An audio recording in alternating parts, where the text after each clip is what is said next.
Hello, everyone, and welcome to this week's iWoman Report. I'm Kathleen Trigg-Jones. This episode, we are celebrating the true strength and spirit of girls. In the past week, we saw a fierce women's march for our rights and celebrated the 10th International Day of the Girl. What does it all mean? And how can we all do our part to make the world a better place for women and girls?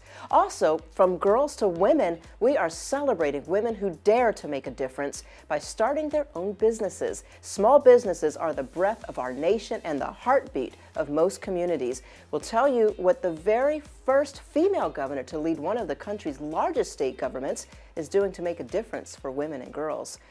But first, celebrations were held around the world this week for girls. International Day of the Girl was founded in 2011 by the United Nations to recognize girls' rights and challenges that they face around the world. Tuesday was the day's 10th anniversary. Former First Lady Michelle Obama launched a campaign on the 11th called Get Her There in partnership with her Girls Opportunity Alliance. The goal is to help young women across the world reach their fullest potential through education. Dear 25-year-old me, I hope you're looking after yourself. I hope you are free. I hope you graduated from secondary school. From your dream college. I hope that you learned that college was not all about education, but about finding yourself. Dear 25-year-old me, I hope you are changing lives. And saving them too. I hope you are a filmmaker, a tattoo artist, a business leader. I hope you are a cardiologist, the best optician in Uganda. I want you to know you can achieve anything. I hope they stop asking about your marriage and instead about your dreams. I hope you have the freedom to be the better version of yourself. Dear 25-year-old me, I hope you're exactly where you want to be. When girls get the education they deserve, our world gets better. Let's work together to empower every girl. Let's get her there. While the world paused to celebrate girls, protests continued to erupt in Iran over the death of an Iranian woman over what she was wearing. And it's hitting the world in one of the areas that it hurts most, the oil industry. Protesters from Iran's oil refineries have reportedly joined the massive protests that have swept Iran after 22-year-old Masha Amini of Iran's Kurdish region died on September 16th while being held for inappropriate attire. The protest marks one of the boldest challenges to the Islamic Republic since the 1979 revolution. We never seen that in protests, women burned headscarves. And as I said that, this is going to be the end for a regime that actually trying to control the whole society through women. The Islamic Republic wrote their ideology on our body. And the only way that you understand this as the Islamic country is through us. But now, Mahsa's brutal death becoming it's Mahsa's name. It's a symbol for Iranian to have their own revolution. Let's just call it as it is. It's not going to happen overnight, but this is just the beginning to the end. At a time when many states and governments around the world are threatening the rights of girls and women, we want to applaud New York's first female governor, Kathy Hochul, this International Day of the Girl, for doubling down on equal rights for women and girls. Governor Hochul has made a number of bold moves to level the playing field for women, making it possible for them to not only go to work, but get more work for their businesses. Just a few of her highlights. The governor recently signed a $24 million bill to crack down on domestic violence. An unprecedented $7 billion was earmarked for child care. And last week, Governor Hochul signed legislation that strengthens New York's Minority and Women-Owned Business Enterprise, or MWBE program. The measure helps prevent fraud and abuse within the program and speeds up the process to get more minority and women-owned businesses certified in order to do business with the state. Streamlining the process to be certified as an MWBE. How about that once and for all? It is a hassle. I helped start a number of family businesses. My sister wanted to start a tech company. She wanted her sister, the lawyer, who knew nothing about it, to figure it out many years ago and to help her get certified as an MWBE. I still have PTSD from that experience. It is far too hard. It is, you want to pull your hair out when you realize, the opportunities are there, ready to be seized. Billions of dollars of shares of state and local government contracts to help women get off the ground and start their business and do everything they wanted to do, hire lots of people. But the regulations and the frustration around it sometimes just become too daunting. So we're shifting our focus and making that easier so we get more women involved. To talk more about MWBEs and why this move by the governor is so critical to the survival and success of women-owned businesses, we have an amazing guest today. Jodi Pulice is the founder of JRT Realty Group here in New York, the first ever minority woman-owned brokerage firm, which is now recognized as the nation's largest certified woman-owned commercial real estate firm. In 2020, Jodi was given the Lifetime Achievement Award by the Real Estate Board of New York, and now she started MWBE Unite, a platform with a goal of getting 100% minority and women-owned businesses in the state to participate. Jodi, thank you so much for joining us today on the iWoman Report. So I wanted to bring you on today because you're doing so much incredible work right now with women and minority-owned businesses. And as you know, Governor Hochul just signed legislation to strengthen the MWBE program here in New York City. So let's just start right there. What is MWBE exactly? So MWBE Unite is a platform. And on that platform, I have certified MWBEs, minority and women, that are certified businesses. And they're the ones that, no matter what size they are, but a lot of them are small because they're starting out, they don't have the opportunity to really work on assignments. Because for various reasons over the years, they don't have insurance or there's always been barriers. So how can I help these women have a seat at the table? And how do I help them, more importantly, fill out the unbelievable amount of documents that they have to fill out so they could have a seat at a table? Hence, MWBE Unite was formed with my colleague, Pei Wu. I want to jump into, though, your parent company, JRT, because it's a commercial real estate business. And as we know, that has also been a very male-dominated industry for many, many years. You entered at a time when I can only imagine it wasn't the most popular for a woman to come in and do what you were doing to stir things up in this industry. No, it wasn't. And to this day, there are very few women in the commercial real estate industry. And it's a full service industry. So through the commercial real estate industry, I have run into very talented professionals that are, believe it or not, women attorneys, engineers, architects, interior designers.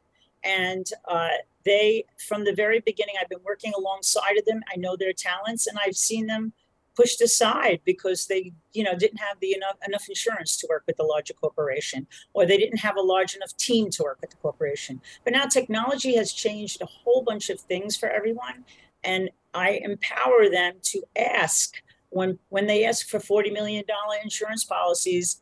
I call. If they're on my MWBE Unite platform, I call and say, how do you expect to have any kind of diversity on your team if you're asking for $40 million insurance policy? You actually have one of the most successful commercial real estate businesses in New York City.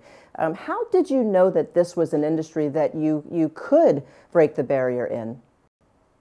Well, I didn't know. And when I came into the commercial real estate industry, I couldn't believe that all of a sudden, because I was a woman, it didn't matter what I knew.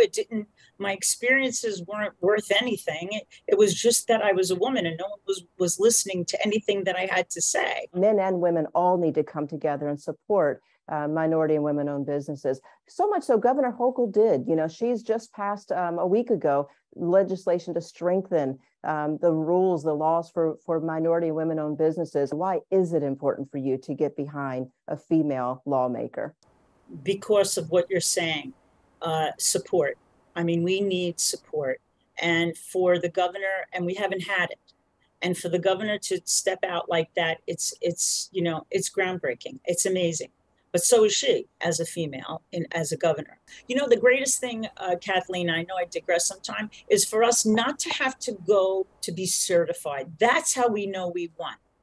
When we don't have to have the certification label over our head. And we just participate because, like our children say, our knowledge, our experience, and all of that comes before the fact that we're a woman or we're Black or, handicapped or gay, straight, whatever. What that matters and why we have to be labeled for that even annoys me a little bit more, but that's the ultimate goal. I 100% agree with you. But why should every female and minority-owned business get certified? Because right now that's the groundwork. You have to lay the groundwork, right? So you have to play certain games in order to be part of the team. It's like putting on the uniform if you want to be on that team. So right now, today, in the next maybe 5 years, I hope shorter than that, you have to be certified just to be part of it, because now we have corporate America looking for it. So it's really a positive direction in one way, but the seeding is a little bit negative to me. But now that we have to be certified, now the corporations, the city, state, federal government asks for it, and now corporate America has to include it. So it's not inclusion delusion. It is real, inclusive asks. And, that brings the diversity people, to the front line. And that's what we need. If that's what we need, if you have to do it, become certified and be part of the game. That's what it is. And that's what MWBE Unite is there to help with. Right. Absolutely. You can't win if you're not in the game. Jodi Pulice, thank you so much for taking time out for the iWoman report today. How can people find you and sign up for MWBE Unite? So please call us at 212-445-1200. I also have a website, jrtrealty.com. And if you have any questions, I have a staff here. I'd love to speak before we start typing emails back and forth. I make note of, people that are calling, and I try to speak to them just like I'm speaking to you today. I want to speak to these people, talk about what they do, find out what their experience is, and have them come on that platform with us. Wonderful. Wow.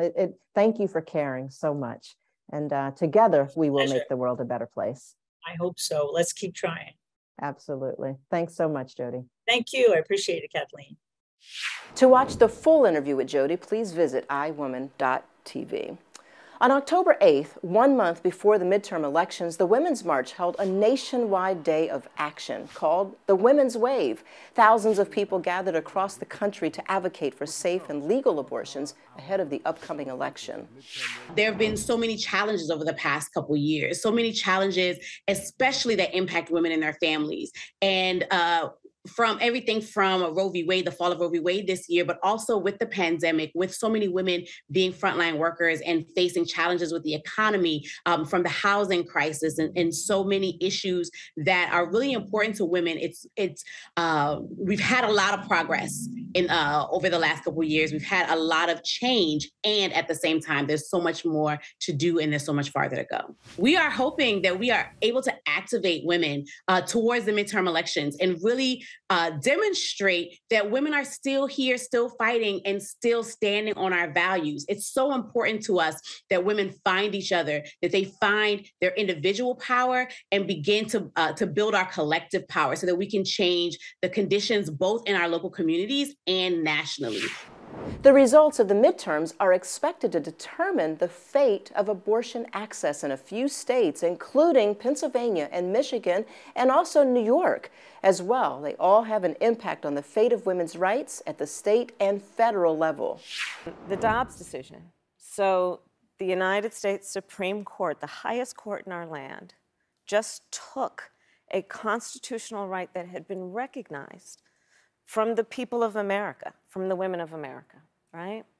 And that, the significance of that is profound in terms of what it means for the rights of individuals, and in particular for the right of an individual to make decisions about their own body and not have their government tell them what to do. But in addition, what it means for the next 29 days is if we keep our numbers in the Senate and elect 2 more United States senators, then the president can sign into law the Women's Health Protection Act, which would put into law the protections of Roe v. Wade. So critically important. 29 days to go. Another sad loss for Hollywood to report. Actress Angela Lansbury has passed away at the age of 96. You probably know her best as Jessica Fletcher from Murder, She Wrote, or as the motherly voice of Mrs. Potts from Beauty and the Beast. A 5-time Tony Award winner, Lansbury held the record for the most Emmy nominations for a lead actress in a drama. Her expansive career touched the lives of so many, and she was an inspiration, especially when she played her most famous character in her early 60s, a rarity for women in Hollywood. I love to think that children know me for my voice. If not my looks, they know me for my voice. And they sometimes, when I'm in a supermarket or something, a kid will say to her mother, "That's Mrs. Potts." Simply understand what you're getting into. If you love it enough, you'll be prepared, you know, to take the knocks and bruises along the way. But if you really love it and you want to do it, stick with it, you know, absolutely. Great life. Beauty and the Beast.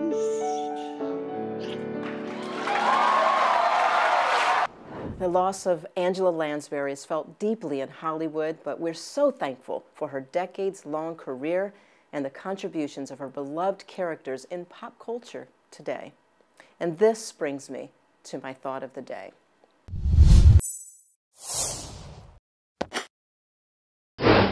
There are nearly 4 billion girls in the world. International Day of the Girl is meant to promote the empowerment, advocacy, and basic human rights of young girls everywhere.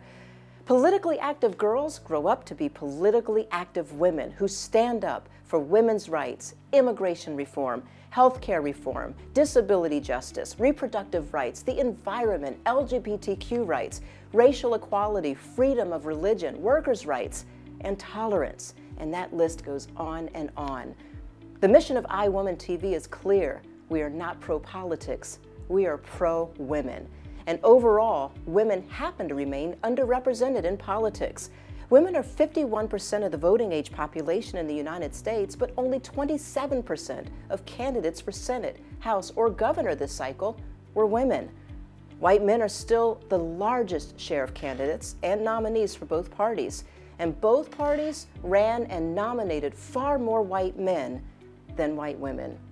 Nothing against men, but if we want to protect our rights as women, it has never been more critical to get out and vote. 19 states have yet to have a female governor, but this year, 3 of the 19 states could elect their first female governor: Arkansas, Colorado, and Georgia. And although New York's Governor Kathy Hochul is a first, she stepped up from lieutenant governor when her predecessor resigned over sexual harassment allegations. So she too is hoping to become New York's very first elected female governor this November. Moral of the story? Get out and vote, ladies. Flood the polls the first Tuesday in November. Take a carload of people with you and vote on the side of equality. Our rights and the rights of women worldwide depend on it. That's going to do it for this iWoman report. Everyone, please stay healthy, stay happy, and stay safe.